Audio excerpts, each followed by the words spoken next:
Typographic emphasis directs the viewer's attention towards specific information to focus on.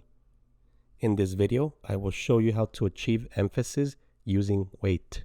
This is typography tips number 5, skip weights.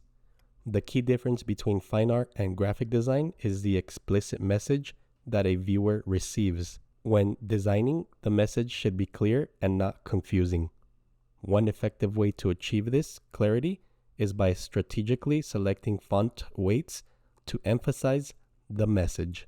The first tip is to skip weights. When skipping weights, ensure that there is a significant difference. In other words, go from light to bold or medium to extra bold. This will help create a noticeable contrast and keep your text intriguing. If you do not skip enough weights, the small difference makes it hard for the viewer to notice. On the left-hand side, we have a heading and body copy. There is no difference in weight between these, leading to a lack of hierarchy, and this makes it hard for the viewer to notice which one the heading is. In the middle, we have a slight difference between the heading and the body copy. Again, this is going to make it hard for the viewer to notice which one the heading is. And on the right hand side, we have a significant difference between the heading and the body copy, telling the viewer this is the heading, this is the topic, and here is information regarding that topic.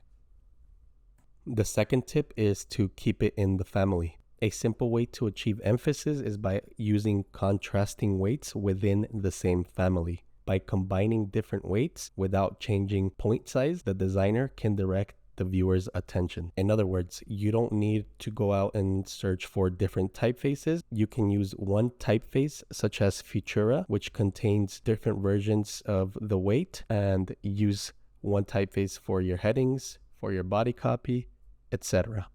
You can see a great example of this being used in a Time magazine cover. As you can see, not only is the heading in a heavier weight, but the name is also in a heavier weight when compared with the rest of the body copy. This will quickly tell the viewer that this magazine will include a piece on life after the Olympics for the athlete Simone Biles. Now we will explore a few different designs that use this technique. Here I have a screenshot of a website 432c.com. I'm unaware with the contents of the site or the company, but we can see this technique being employed here. If you notice the middle of the screen, we have some headings such as 1.0 home, 2.0 work, 3.0 capabilities. These seem to be a heavier typeface when compared to each of the topics associated with that heading. For example, under home, we have about us. Again, notice the difference in weight, letting the viewer know these are the topics. Within each of these topics, you'll find these subtopics. Next, let's jump into a couple of more digital products. Here we have a organizational app. Now, let's pay attention to this middle part. First of all, at the top, we have what might be the heading of this note or task, followed by a subheading. Notice how these are a little bit more heavy in weight, and the sentence "very real project" is not only heavier in weight, but larger in size. And this can quickly tell the viewer what the topic is for that note or task.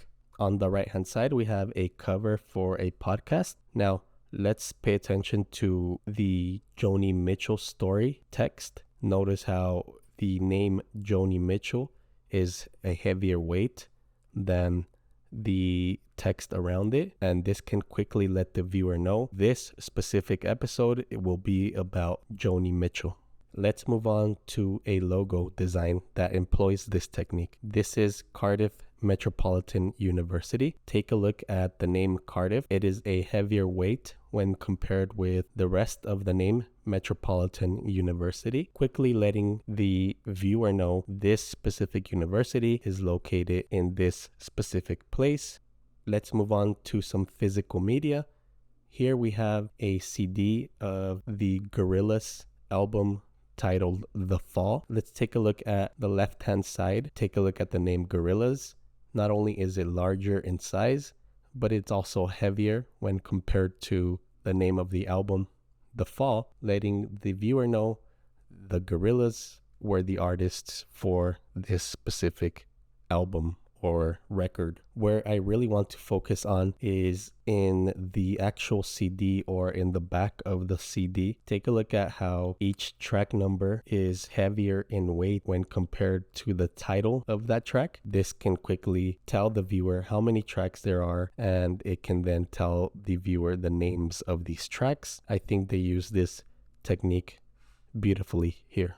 Now, I won't cover the middle one because I already covered it, but let's take a look at this template for an advertisement over here. Even though the template is not filled out, they use this technique down here in the bottom portion of the design where the dates and the locations of the tournament will be taking place. Now, this is just filler text, but take a look at the dates.